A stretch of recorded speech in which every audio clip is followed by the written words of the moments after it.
Hi guys, time for another draw. What's my next read? Okay. So sometimes if I think of a book on the day that I'm drawing, I draw that. I don't know, maybe I'm a prophet. Not really. Just coincidence. Okay, let's see. Did I think about this book? Okay, we're in the 40s. Previous one was 40, this one is 47. And that is a book told entirely through letters. Yeah, this one is a hard one because I don't read, what is it, episcopary, something like that. There's a word for it. Like books, and this is, I've heard a lot about this, and this is How You Lose the Time War by, what letter is that? Why did I pick this font? Amal El-Mohtar and Max, what is that? Gladstone.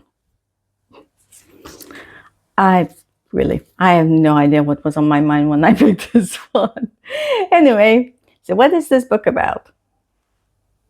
So this book is about two time-traveling agents who are on different sides of a war, and they are apparently trying to somehow, through time travel, win the war. I don't know. But they start exchanging letters and they fall in love. Okay, so that's my next read. And have you read it? What did you think? And stay tuned for the review. Thanks for watching. Bye.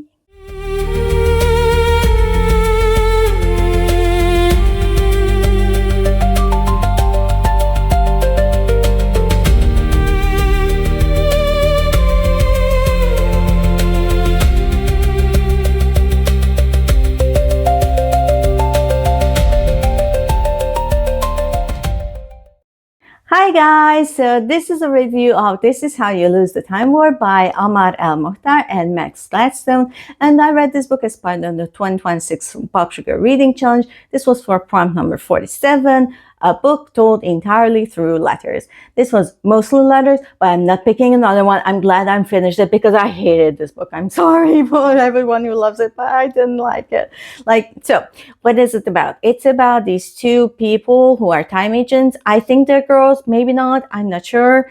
One is red and the other one is blue. And one works for the garden, which is like this nature-based society, and the other one works for the agency, which is like a technology-based society, kind of like the Borg, maybe, I think.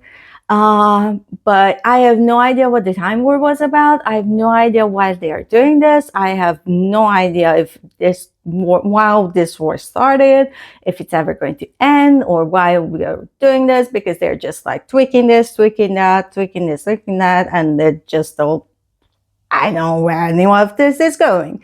And I couldn't understand what the tweaking was about, because half the time was like, where are we? When are we? I have no idea, because it was like we're in a cave. Okay, I did know once we were in Atlantis and another time in London, I think in the Victorian era.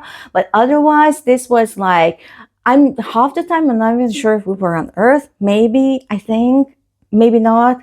There were some spaceships in this. Yeah, and so they start exchanging letters to each other and gradually fall in love, obviously. And so they it was even weird how they received letters. Like sometimes it was spelled out in weird places, or sometimes they had to like eat something and kind of process the letter that way.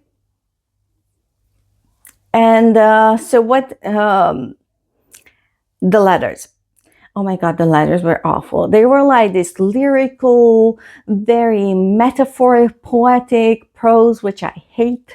I hate that kind of writing. Oh my God, it was terrible.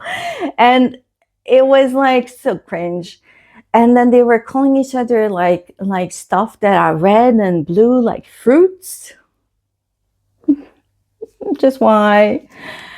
And then they were like, and then something happens, and then of course the solution is time travel. Obviously, it's always time travel, and I have no idea what I just read or listened to actually, because this was a lot. But I got through it. I mean, I have no idea why people like this book. I know there are people out there who love this book. Don't know why. If you do, like, tell me why you love it. Maybe you love the lyrical writing thing. I don't know. I'm just not that sort of person. I like more specific, precise things, not lyrical thing. I mean, I don't even like poetry. Not at all. Like the only poet that I actually like is Byron, but that's because half of his poems are like corn, low key. And also I liked his poem Darkness because that's like an apocalyptic writing, and I like that stuff. So, but otherwise, no, poetry is just not for me. No.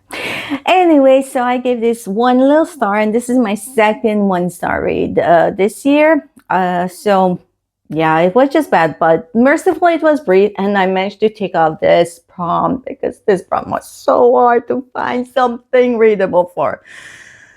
I do have another book that is told through letters, but I put that with another prompt, which is about book clubs.